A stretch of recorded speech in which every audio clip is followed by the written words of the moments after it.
All right, guys, I'm doing brake lines on a Chevy Silverado truck. Right here's the line I need to replace, going to the front left brake. Most of the other lines have already been replaced.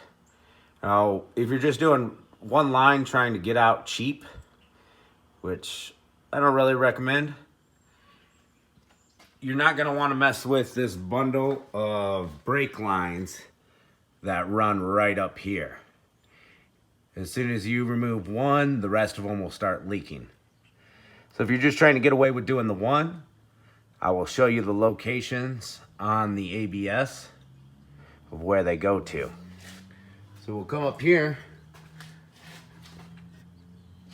to the ABS box. Let me see if I can get a good look at it. Let's see, there it is. All right. So this first top line, that's going to go to your front left brake. This middle one at the top, that's going to go to your front right brake.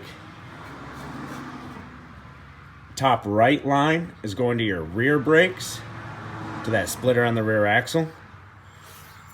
This is going to the master cylinder.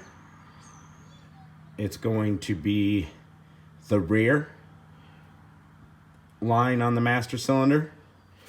And this is going to be the front line on the master cylinder. So if you just want to do one line, don't try to route it in the same spot where they go up to this block, because you're going to end up having leaky lines on every one of them. Route it above it or around it, and don't cut the old line out if you're trying to get away with just doing one line. But once one starts leaking, it's a great idea to just do them all on the Sierras and the Silverados. Any truck with this style, and they used it for a long time.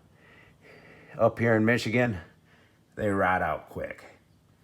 So, there's the location. It's time for me to start my brake line job.